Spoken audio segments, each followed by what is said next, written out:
এ যেন মানুষের সমুদ্র, যেদিকে চোখ যায় শুধু মানুষ। সংসদ ভবনের দক্ষিণ প্লাজায় দুটি বিশাল মাঠ কানায় কানায় পূর্ণ। মানুষের ঢেউ পৌঁছে যায় মানিক মিয়া এভিনিউয়ের দুপাশের সড়ক ছাপিয়ে আসাদ গেট, খামারবাড়ি, বিজয় সরণিতে।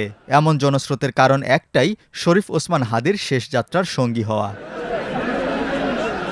২০ ডিসেম্বর কয়েক লাখ মানুষের অংশগ্রহণে জাতীয় সংসদ ভবন এলাকায় ইনকিলাব মঞ্চের মুখপাত্র ও জুলাই গণঅভ্যুত্থানের সম্মুখ যোদ্ধা শরীফ ওসমান হাদির জানাজা অনুষ্ঠিত হয়েছে। সকাল থেকেই মানুষ জানাজার উদ্দেশ্যে আসতে শুরু করেন। সে সময় বিভিন্ন স্লোগানে মুখরিত হয় পুরো এলাকা। নিরাপত্তা আর্চওয়ে গেট দিয়ে ছাত্র জনতা দক্ষিণ প্লাজায় প্রবেশ করেন। শরীক হতে পারে, নিজেরও শহীদি তামান্না চলে আসতেছে ভিতরে। আসলে এত মানুষ আমি এর আগে কখনো দেখিনি। আমি আসলে বাকরুদ্ধ, কি বলবো। যে মানুষটা আমাকে কদিন আগেও দেখা মাত্র বলতো, হে মিরপুরের যোদ্ধা, হে মিরপুরের বীর, আমার বুকে আসো, আজকে মানুষটা নেই। আমাদের চাওয়া এখন হাদি ভাইয়ের বিচার। হাদি ভাইয়ের শেষ কথা যেটা, ওনার কিছু হলে যেন সেটা বিচার হয়, আমরা সেই বিচারের অপেক্ষায় আছি। বেলা ২টার আগে ওসমান হাদির মরদেহ বহনকারী অ্যাম্বুলেন্স সংসদ ভবনের দক্ষিণ প্লাজায় নিয়ে আসা হয়। এরপরই অন্তর্বর্তী সরকারের প্রধান উপদেষ্টা অধ্যাপক মোহাম্মদ ইউনুস সেখানে পৌঁছান। এছাড়া বিএনপি, জামায়াত ইসলামী, জাতীয় নাগরিক পার্টি সহ বিভিন্ন দলের নেতাকর্মীরাও জানাজায় অংশ নিয়েছেন।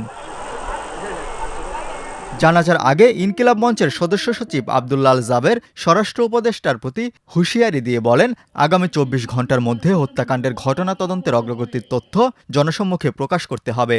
আগামী ২৪ ঘণ্টার মধ্যে স্বরাষ্ট্র উপদেষ্টা এবং সহকারী উপদেষ্টা খুদাবক্স তাদেরকে জনতার সম্মুখে এসে তারা এই খুনের ব্যাপারে গত এক সপ্তাহ ধরে কি পদক্ষেপ নিয়েছে তা জনসম্মুখে জানাতে হবে। হাদির বড় ভাই আবু বকর সিদ্দিকের আবেগঘন বক্তব্যের সময় পুরো এলাকা জুড়ে নেমে আসে গভীর শোকের ছায়া।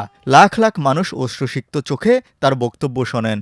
আজকে আপনাদের কাছে আমার কোনো দাবি নেই, শুধু একটি দাবি।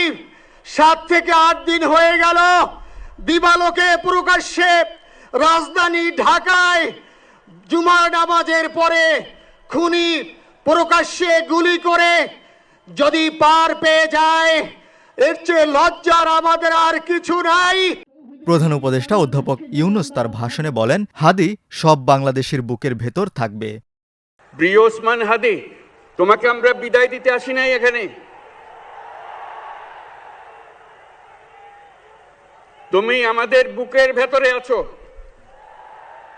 এবং চিরদিন বাংলাদেশ যতদিন আছে তুমি সকল বাংলাদেশির বুকের মধ্যে থাকবে। এটা কেউ সরাতে পারবে না।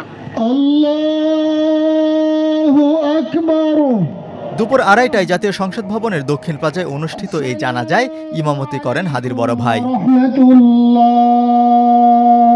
এরপর শরীফ ওসমান হাদির মরদেহ নেওয়া হয় ঢাকা বিশ্ববিদ্যালয় এলাকায়। কোন পথে সেখানে নেওয়া হবে হাদির মরদেহ তা নিয়ে আগেভাগে কোনো তথ্য দেয়নি প্রশাসন। পরে লাশবাহী অ্যাম্বুলেন্স শুক্রাবাদ, ধানমন্ডি হয়ে লালবাগ, শাহবাগ এলাকায় পৌঁছায়। এ সময় লক্ষাধিক মানুষ পায়ে হেঁটে স্লোগান দিতে দিতে এগিয়ে যায় ফার্মগেট, কাউরান বাজার হয়ে শাহবাগের দিকে। বেলা ৩টা ৫০ দিকে ঢাকা বিশ্ববিদ্যালয়ের কেন্দ্রীয় মসজিদ সংলগ্ন জাতীয় কবি কাজী নজরুল ইসলামের সমাধির পাশে ওসমান হাদির দাফন সম্পন্ন হয়।